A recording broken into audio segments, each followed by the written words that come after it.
Hello, everyone, and welcome to Bittersweet Theory. Today, we're going to be answering a question that's been on my mind for years now. What actually is Slender Man? What if I told you that Slender Man and Venom are the same symbiotic life form? And here's why. Slender Man has always been depicted with having long-looking tentacles coming from his back like Venom. I wanted to know if this was just fans drawing him this way or if it was actually true. So the first piece of evidence that I have is this picture. It is one of two pictures by Eric Kuntzen, probably mispronouncing that name, the last name wrong, so forgive me, but he's the original creator of Slender Man. You have to take a closer look, but you can see small tentacle-shaped objects actually coming from his back in this photo. Knowing that the tentacles are part of Slender Man's original design, I turned to the games to get a better look of what he looks like up close. In the trailer of Slender Arrival, I was able to take a screenshot of what he looks like close up. Here you can actually see the tentacle-like appendages better.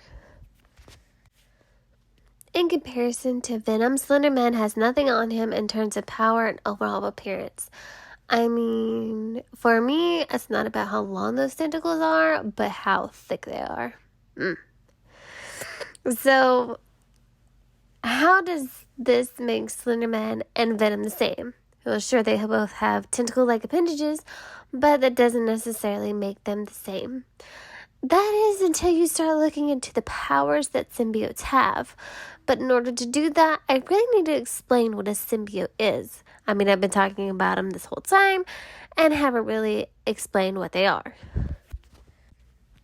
So, Venom is a symbiotic life form that survives and thrives on hosts. When the host is paired with the symbiote, they are given all types of abilities. All the other symbiotes come from Venom. Some of their powers include heightened senses and telepathic abilities. That's how they're able to communicate with their hosts. They can also change their shape, color, and even turn invisible.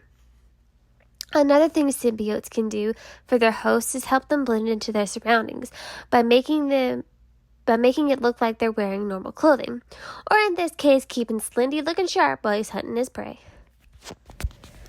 We also know that the symbiote that becomes Venom has come into contact with other people before and after Spider-Man, as evidenced in the comic books. When the symbiote comes into contact with Spider-Man for a while, it takes on a personal and physical traits of its own, turning it into Venom. Slender Man's powers include teleportation, mind manipulation, or telepathic abilities, tentacle-like appendages, invisibility, camouflage, and inducing memory loss. Seeing all the similarities between Venom and Slender Man, I was convinced that Slender Man is actually a symbiote. However, this raised another question. If Slender Man really is a symbiote, which symbiote is he? Also, why doesn't he look like all the other symbiotes? This is where I took a deep dive into looking at all the different symbiotes that came from Venom. I was looking for one that best resembles all of the white in Slender Man's body, or mostly his face. The only one that I came close to looking like Slender Man was Anti-Venom due to him having the most white covering his body. But due to Spider-Man's influence, Anti-Venom still has the black shapes for eyes. Given the fact that Slender Man doesn't look like any of the other symbiotes, this leads me to believe that Slender Man was actually created before Spider-Man. This would explain why his face is solid white and has no markings, because the symbiote hasn't come into contact with anyone who has superpowers.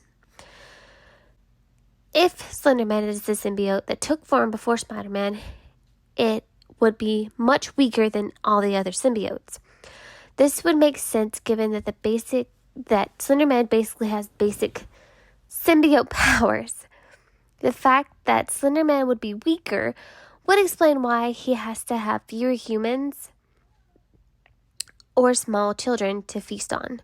He wouldn't need as much food as Venom or any of the other symbiotes. I also thought that the reason why Slender Man I also thought that was the reason why Slender Man chose his remote location. In the game, Slender Man is always depicted or always roaming in a forest. This is a really smart move on his part. At a remote location, Slender Man would have full range to use his powers without raising suspicion. He would also keep people under control for long periods of time to either have them as food or a new host.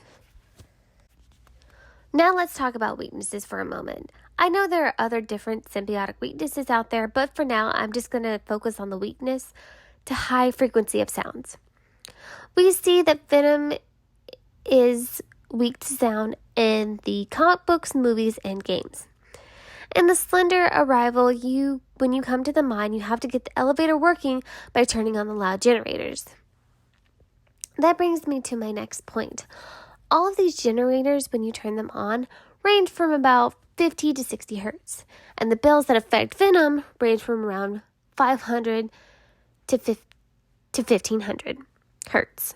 So even by turning on all the generators, you're only getting it around 350.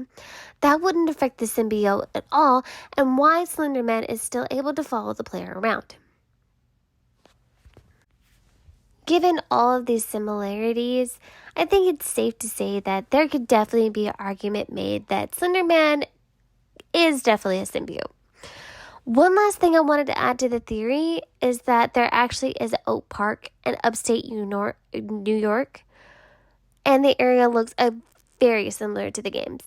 So it's quite possible that that symbiote came into contact with somebody, they went upstate, and now we call him Slender Man. Thank you so much for watching, and please let me know what you think in the comments. Don't forget to like, subscribe for more content. Until next time, cue the music.